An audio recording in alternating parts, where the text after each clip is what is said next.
안녕하세요. 책방 순이입니다. 오늘은 나도양님의 벙어리 삼룡이를 읽도록 하겠습니다. 먼저 작가님에 대한 부분을 읽겠습니다. 나도양 작가님은 1902년 음력 3월 30일 지금의 용산구 청파 1동 156번지에서 태어났다. 1918년 배재 고등보통학교를 졸업하고 경성의전에 입학했으나 문학에 대한 열정 때문에 중퇴했다. 이듬해 조부의 돈을 훔쳐 일본으로 건너가 와세다 대학 영문과에 입학을 시도했으나 조부의 송금이 끊겨 귀국했다. 1920년 안동 보통학교 교사로 근무하면서 중편 청춘을 탈고했다. 1921년 배재학보에 처녀학, 출학을 발표했고 홍사용, 이상화, 박종화 등과 더불어 백조 동인으로 참여 1922년 1월 백조 창간호에 젊은이의 시절을 발표하면서 본격적인 창작 활동에 돌입했다. 장편 환희 등 낭만적 경향의 소설을 발표하다가 여이발사를 전후하여 낭만성과 현실성의 조화를 모색했다. 벙어리 삼룡이, 물레방아, 뽕은 그의 대표작으로 꼽힌다. 6, 7년밖에 안 되는 짧은 시기에 단편 23편, 중편 1편, 장편 2편, 유고 1편 등을 남기고 1926년 8월 26일 폐결핵으로 사망했다. 벙어리 삼룡이 1. 내가 10살이 들락말락 할 때이니까 지금으로부터 14, 15년 전의 일이다. 지금은 그곳을 청협정이라 부르지만 그때는 연화봉이라 이름하였다. 즉 남대문에서 바로 내다보면은 오정포가 놓여있는 산등성이가 있으니 그 산등성이 이쪽이 연화봉이요. 그 사이에 있는 동리가 역시 연화봉이다. 지금은 그곳에 빈민굴이라고밖에 할 수 없이 지저분한 촌락이 생기고 노동자들밖에 살지 않는 곳이 되어버렸으나 그때에는 자기네 딴은 행세한다는 사람들이 있었다. 집이라고는 10여 호밖에 있지 않았고 그곳에 사는 사람들은 대개 과목밭을 하고 또는 채소를 심거나 그렇지 아니하면 콩나물을 길러서 생활을 하였다. 여기에 그중 큰 과목밭을 갖고 그중 여유 있는 생활을 하여가는 사람이 하나 있었는데 그의 이름은 잊어버렸으나 동리 사람들이 부르기를 오생원이라고 불렀다. 얼굴이 동탕하고 목소리가 마치 여름에 버드나무에 앉아서 길게 목 누려 우는 매미소리같이 저르렁 저르렁 하였다. 그는 몹시 부지런한 중년 늙은이로 아침이면 새벽 일찍이 일어나서 앞뒤로 뒷짐을 지고 돌아다니며 집안일을 보살피는데 그 동리에는 그가 마치 시계 같아서 그가 일어나는 때가 동리 사람들이 일어나는 때였다. 만일 그가 아침에 돌아다니며 잔소리를 하지 않으면 동리 사람들이 이상하여 그의 집으로 가보면 그는 반드시 몸이 불편하여 누웠었다. 그러나 그와 같은 때는 1년 360일에 한 번 있기가 어려운 일이요 이태나 3년에 한 번 있거나 말거나 하였다.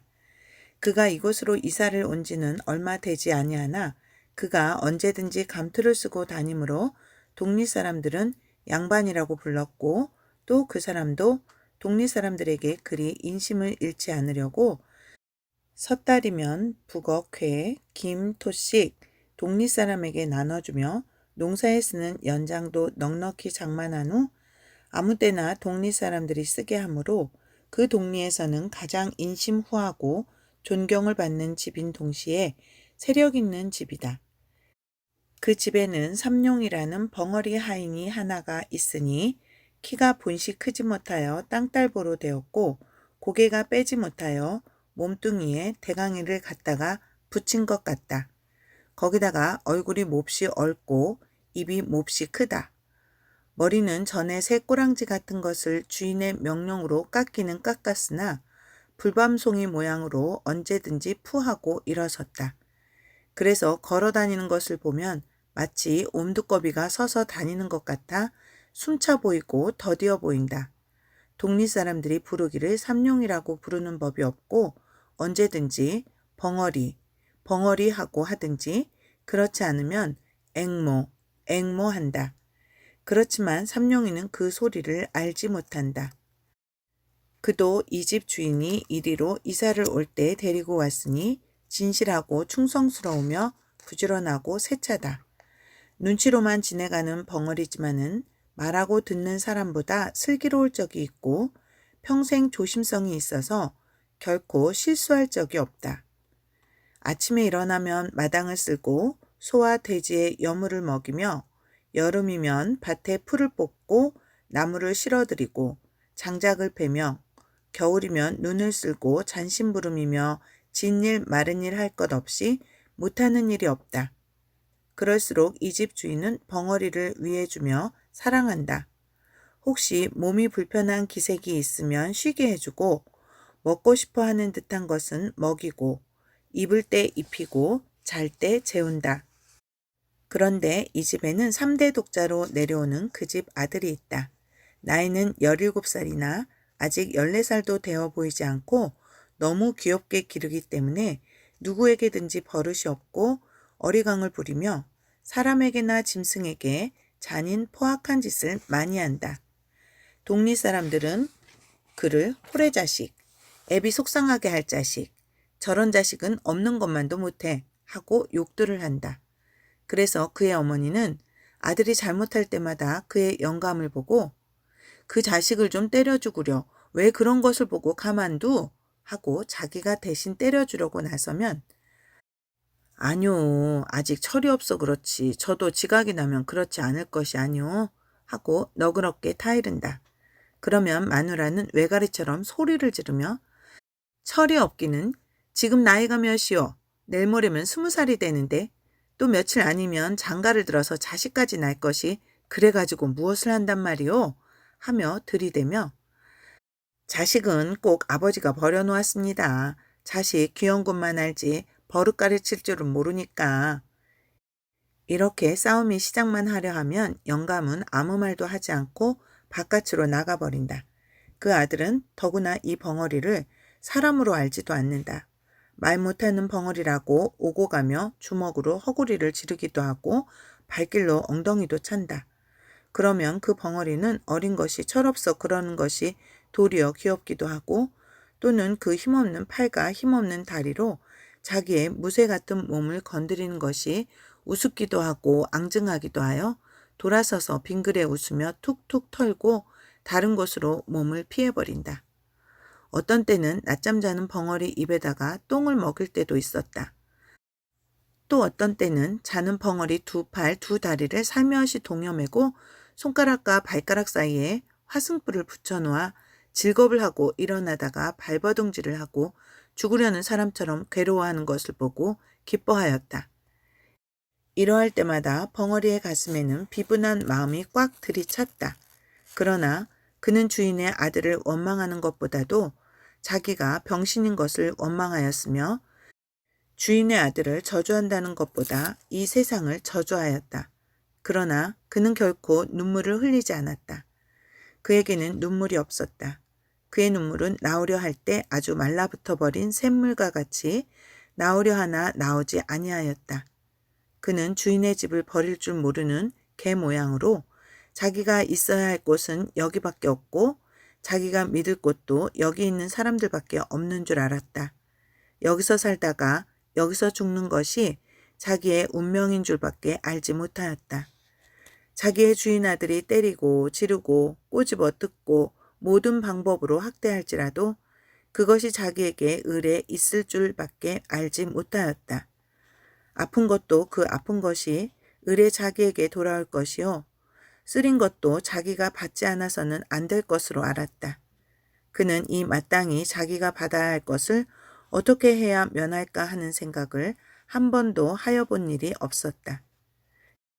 그가 이 집에서 떠나가려 하거나 또는 그 생활 환경에서 벗어나려는 생각은 한 번도 해보지 못하였다 할지라도 그는 언제든지 그 주인 아들이 자기를 학대하고 또는 자기를 못사게 굴 때 그는 자기의 주먹과 또는 자기의 힘을 생각하여 보았다. 주인 아들이 자기를 때릴 때 그는 주인 아들 하나쯤은 넉넉히 제지할 힘이 있는 것을 알았다. 어떠한 때는 아픔과 쓰림이 자기의 몸으로 스며들 때면 그는 주먹은 떨리면서 어린 주인의 몸을 치료하다가는 그는 그것을 무서운 고통과 함께 꽉 참았다. 그는 속으로 아니다. 그는 나의 주인의 아들이다. 그는 나의 어린 주인이다. 하고 꾹 참았다. 그러고는 그것을 얼핏 잊어버렸다. 그러다가도 독립집 아이들과 혹시 장난을 하다가 주인 아들이 울고 들어올 때는 그는 황소같이 날뛰면서 주인을 위하여 싸웠다.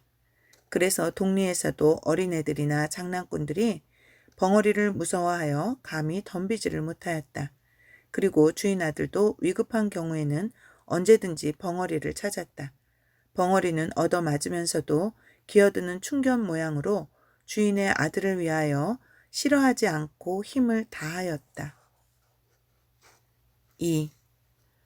벙어리가 23살이 될 때까지 그는 물론 이성과 접촉할 기회가 없었다.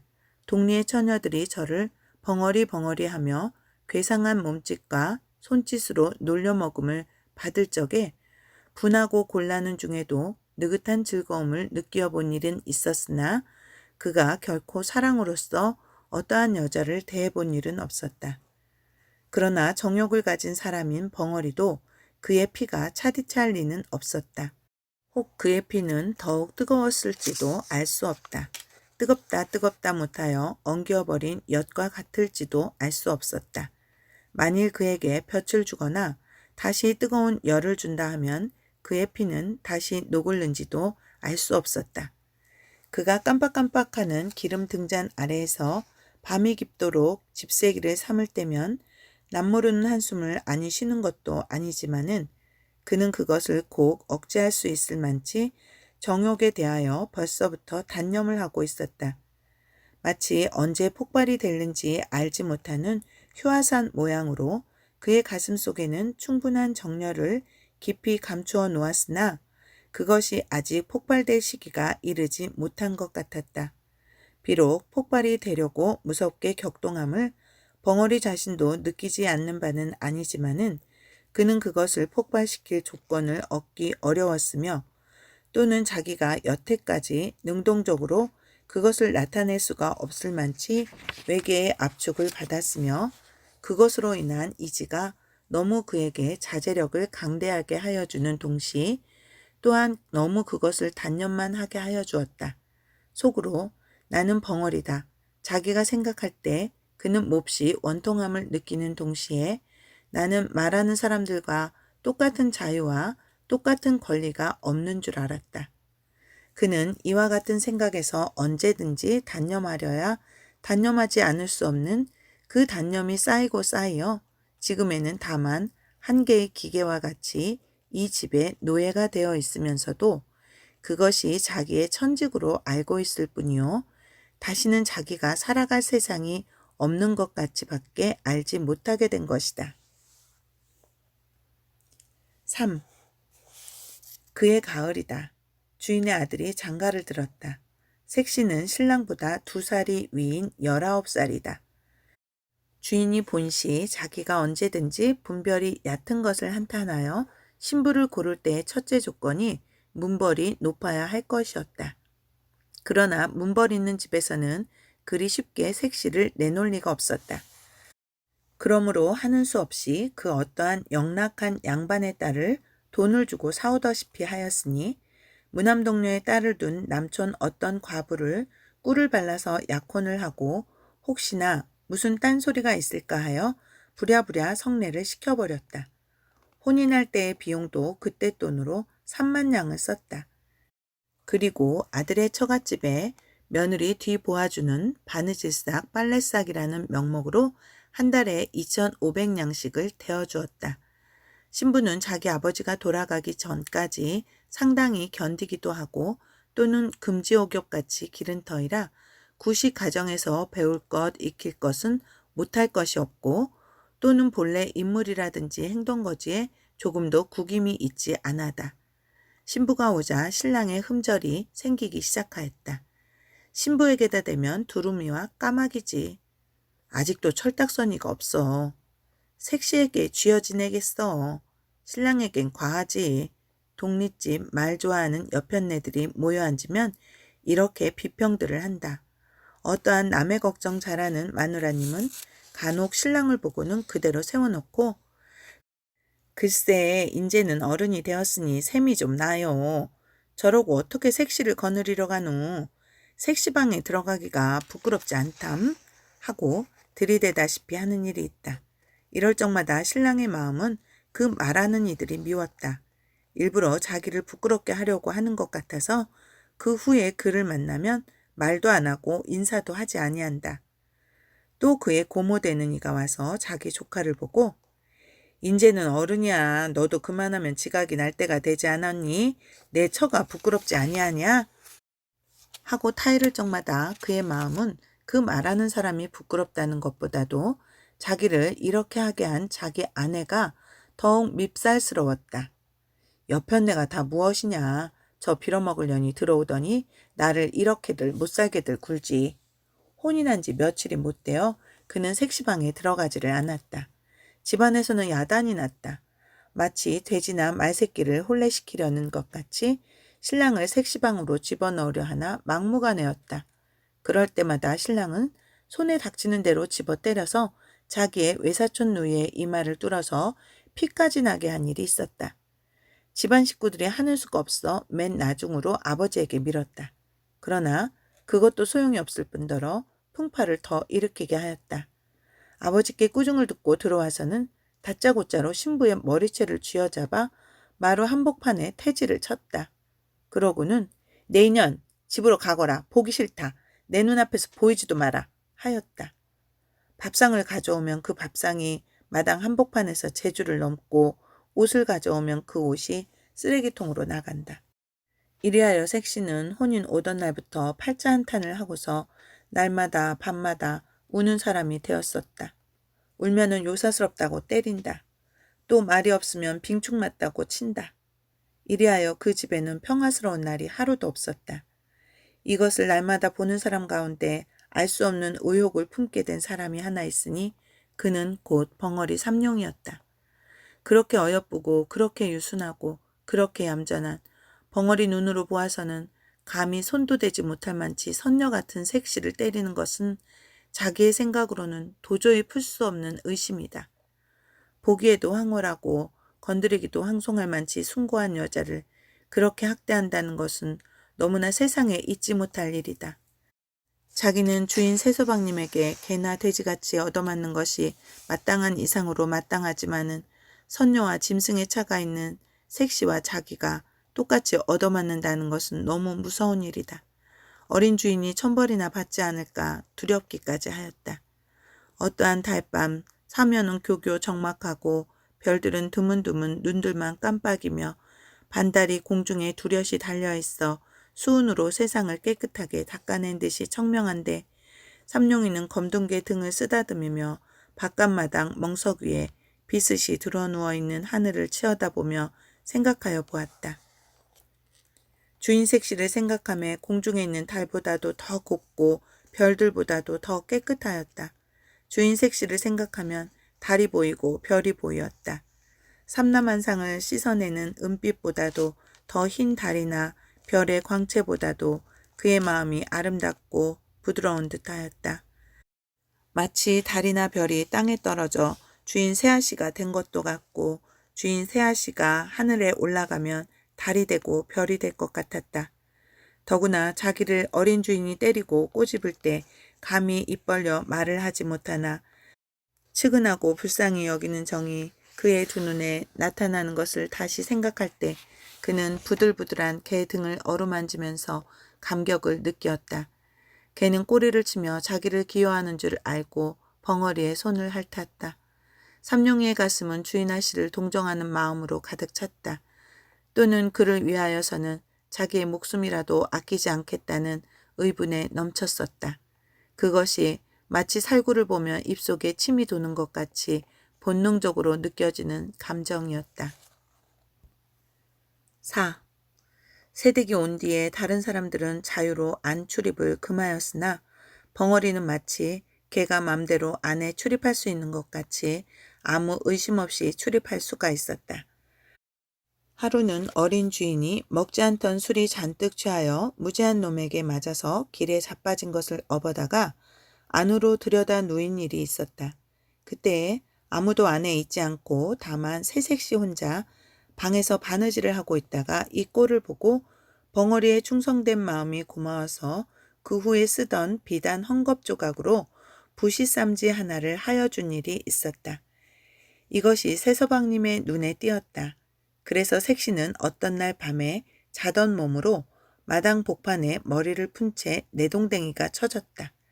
그리고 온몸이 피가 맺히도록 얻어맞았다. 이것을 본 벙어리는 또다시 의분의 마음이 뻗쳐올랐다.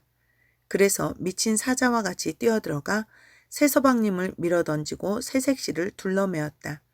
그러고는 나는 수리와 같이 바깥사랑 주인 영감 있는 곳으로 뛰어가 그 앞에 내려놓고 손짓과 몸짓을 10번 20번 거푸하며 하소연하였다. 그 이튿날 아침에 그는 주인 새서방님에게 물풀에로 얼굴을 몹시 얻어맞아서 한쪽 뺨이 눈을 얼러서 피가 나고 주먹같이 부었다. 그 때릴 적에 새서방의 입에서 나오는 말은 이 흉측한 벙어리 같으니 내 여편네를 건드려? 하고 부지쌈지를 뺏어서 갈갈이 찢어 뒷간에 던졌다. 그러고 이놈아, 인제는 주인도 몰라보고 막 친다. 이런 것은 죽여야 해. 하고 채찍으로 그의 뒷덜미를 갈겨서 그 자리에 쓰러지게 하였다. 벙어리는 다만 두 손으로 빌 뿐이었다. 말도 못하고 고개를 몇백 번 코가 땅에 닿도록 그저 용서해달라고 빌기만 하였다. 그러나 그의 가슴에는 비로소 숨겨있던 정의감이 머리를 들기 시작하였다. 그는 그 아픈 것을 참아가면서도 그는 북받치게 분노를 억제하였다. 그때부터 벙어리는 안에 들어가지를 못하였다. 이 들어가지 못하는 것이 더욱 벙어리로 하여금 궁금증이 나게 하였다. 그 궁금증이라는 것이 묘하게 빛이 변하여 주인아씨를 뵙고 싶은 감정으로 변하였다. 배웁지 못함으로 가슴이 타올랐다. 몹시 애상의 정서가 그의 가슴을 저리게 하였다. 한 번이라도 아씨를 배울 수가 있으면 하는 마음이 나더니 그의 마음의 엿은 녹기를 시작하였다. 센티멘털한 가운데서 느끼는 그 무슨 정서는 그에게 생명 같은 희열을 주었다. 그것과 자기의 목숨이라도 바꿀 수 있을 것 같았다. 어떤 때는 그대로 대강이를 담을 뚫고 들어가고 싶도록 주인아씨를 배우고 싶은 것을 꾹 참을 때도 있었다. 그 후부터는 밥을 잘 먹을 수가 없었다. 일도 손에 잡히지 않았다. 틈만 있으면 안으로만 들어가고 싶었다. 주인이 전보다 많이 밥과 음식을 주고 더 편하게 하여 주었으나 그것이 싫었다. 그는 밤에 잠을 자지 않고 집 가장자리로 돌아다녔다. 5. 하루는 주인 새서방님이 술이 취하여 들어오더니 집안이 수선수선하여지며 계집하인이 약을 사러 갔다 들어오는 것을 보고 그 계집하인을 붙잡았다. 그리고 무엇이냐고 물었다. 계집하인은 한 주먹을 뒤통수에 대고 얼굴을 젊다고 하는 뜻으로 쓰다듬으며 둘째 손가락을 내밀었다. 그것은 그 집 주인은 엄지손가락이요 둘째 손가락은 새서방님이라는 뜻이요 주먹을 뒤통수에 대는 것은 여편네라는 뜻이요 얼굴을 문지르는 것은 이쁘다는 뜻으로 벙어리에게 쓰는 암호다. 그런 뒤에 다시 혀를 내밀고 눈을 뒤집어 쓰는 형상을 하고 두 팔을 쫙 벌리고 뒤로 자빠지는 꼴을 보이니 그것은 사람이 죽게 되었거나 알을 적에 하는 말 대신의 손짓이다. 벙어리는 눈을 크게 뜨고 계집 하인에게로 한 발자국 가까이 들어서며 놀라는 듯이 멀거니 한참이나 있었다. 그의 가슴은 무섭게 격동하였다. 자기의 그리운 주인아씨가 죽었다는 말이나 아닌가. 그는 두 주먹을 마주치며 한숨을 쉬었다. 그러고는 자기 방에 들어가 무엇을 생각하는 것처럼 두어 시간이나 두 눈만 껌뻑껌뻑하고 앉았었다. 그는 밤이 깊어갈수록 궁금증 나는 사람처럼 일어섰다 앉았다 하더니 두시나 되어 바깥으로 나가서 뒤로 돌아갔다. 그는 도적놈처럼 조심스럽게 바로 건너방 뒤 미닫이 앞 담에 서서 주저주저 하더니 담을 넘었다. 가까이 창 앞에 가서서 문틈으로 안을 살피다가 그는 진저리를 치며 물러섰다. 어두운 방에 그의 손과 발이 마치 그 뒤에 서 있는 감나무 잎같이 떨리더니 그대로 문을 박차고 뛰어들어갔을 때 그의 팔에는 주인 아씨가 한 손에 기다란 면주 수건을 들고서 한 팔로 벙어리의 가슴을 치며 버팅기었다. 벙어리는 다만 눈이 둥그레서 에헤 하고 소리 지르고 그 수건을 뺏으려 애쓸 뿐이었다. 집안이 야단났다. 집안이 망했군. 어디 사내가 없어서 벙어리를. 어떻든 알 수 없는 일이야. 하는 소리가 이 구석 저 구석에서 수군댄다. 6. 그 이튿날 아침에 벙어리는 온몸이 진익인 것이 되어 마당에 거꾸러져 입에서 피를 토하며 신음하고 있다. 그 곁에는 새서방이 쇠존 몽둥이를 들고서 문초를 한다. 이놈! 하고 음란한 흉내는 모조리 하여가며 건넌방을 가리킨다. 그러나 벙어리는 손을 내저을 뿐이다. 또 몽둥이에는 살점이 묻어나왔다. 그리고 피가 흘렀다. 벙어리는 타들어가는 목으로 소리도 못하며 고개만 내젓는다. 그는 피를 토하고 고꾸라지며 이마를 땅에 비비며 고개를 내흔든다. 땅에는 피가 스며든다. 새서방은 채찍 끝에 남 뭉치를 달아서 가슴을 훔쳐 갈겼다가 힘껏 잡아 뽑았다. 벙어리는 그대로 고꾸라지며 말이 없었다. 새서방은 그래도 시원치 못하였다. 그는 어제 벙어리가 새로 갈아놓은 낫을 들고 달려왔다. 그는 그 시퍼렇게 드는 날을 번쩍 들었다. 그래서 벙어리를 찌르려 할제 벙어리는 한 팔로 그것을 받고 집안 사람들은 달려들었다. 벙어리는 낫을 뿌리쳐 뺏어서 저리로 던지고 그대로 까무러쳤다. 주인은 집안이 망하였다고 사랑에 누워서 모든 일을 들은 채 만 채 문을 닫고 나오지를 아니하며 집안에서는 색시를 쫓는다고 야단이다. 그날 저녁 때 벙어리는 다시 끌려 나왔다. 그때에는 주인 새서방이 그의 입던 옷과 신짝을 주며 눈을 부릅뜨고 손을 멀리 가리키며 가! 이제는 우리 집에 있지 못한다 하였다. 이 소리를 듣고 벙어리는 기가 막혔다. 그에게는 이 집 외에 다른 집이 없다. 이 집 외에는 살 곳이 없었다. 자기는 언제든지 이 집에서 살고 이 집에서 죽을 줄밖에 몰랐다. 그는 새서방님의 다리를 껴안고 애걸하였다. 말도 못하는 것을 몸짓과 표정으로 간곡한 뜻을 표하였다. 그러나 새서방님은 발길로 지르고 사람을 불렀다. 이놈을 내쫓아라! 벙어리는 죽은 개 모양으로 끌려나갔다. 그리고 대강팽이를 개천구석에 들이박히면서 나가 곤드라졌다가 일어서서 다시 들어오려 할 때에는 벌써 문이 닫혀 있었다. 그는 문을 두드렸다. 그의 마음으로는 주인 영감을 찾았으나 부를 수가 없었다. 그가 날마다 열고 날마다 닫던 문이 자기가 지금은 열려 하나 자기를 내쫓고 열리지를 않는다. 자기가 건사하고 자기가 거두던 모든 것이 오늘에는 자기의 말을 듣지 않는다. 어려서부터 지금까지 모든 정성과 힘과 뜻을 다하여 충성스럽게 일한 값이 오늘의 이것이다. 그는 비로소 믿고 바라던 모든 것이 자기의 원수가 된 것을 알았다. 그는 그 모든 것을 없애버리고 자기도 또한 없어지는 것이 나은 것을 알았다. 7. 그날 저녁 밤은 깊었는데 멀리서 닭이 우는 소리와 개 짖는 소리뿐이 들린다. 난데없는 화염이 벙어리 있던 오생원 집에 에워쌌다. 그 불은 미리 놓으려고 준비하여 놓았는지 집 가장자리로 쭉 들어가며 흩어놓은 풀에 모조리 돌라붙어 공중에서 내려다보면은 집의 윤곽이 선명하게 보일 듯이 불이 타오른다. 불은 마치 피 묻은 살을 맛있게 잘라먹는 요마의 혓바닥처럼 날름날름 집 한 채를 삽시간에 먹어버리었다. 이와 같은 화염 중으로 뛰어들어가는 사람이 하나 있으니 그는 다른 사람이 아니라 낮에 이 집을 쫓겨난 삼룡이다. 그는 먼처음 사랑에 가서 문을 깨뜨리고 주인을 업어다가 밭 가운데 놓고 다시 들어가려 할제 그의 얼굴과 등과 다리가 불에 대어 쭈그러드는 것을 알지 못하였다.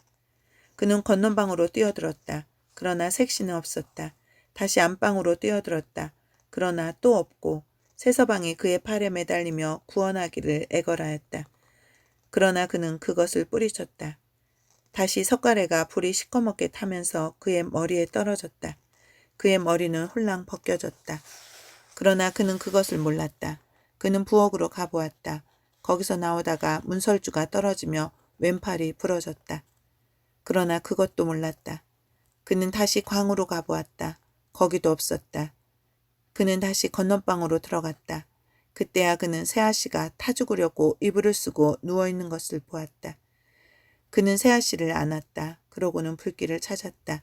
그러나 나갈 곳이 없었다. 그는 하는 수 없이 지붕으로 올라갔다. 그는 비로소 자기의 몸이 자유롭지 못한 것을 알았다. 그러나 그는 자기가 여태까지 맛보지 못한 즐거운 쾌감을 자기의 가슴에 느끼는 것을 알았다. 새아씨를 자기 가슴에 안았을 때 그는 이제 처음으로 살아난 듯 하였다. 그는 자기의 목숨이 다한 줄 알았을 때 그 새아씨를 자기 가슴에 힘껏 껴안았다가 다시 그를 데리고 불 한가운데를 헤치고 바깥으로 나온 뒤에 새아씨를 내려놓을 때 그는 벌써 목숨이 끊어진 뒤였다. 집은 모조리 타고 벙어리는 새아씨 무릎에 누워 있었다.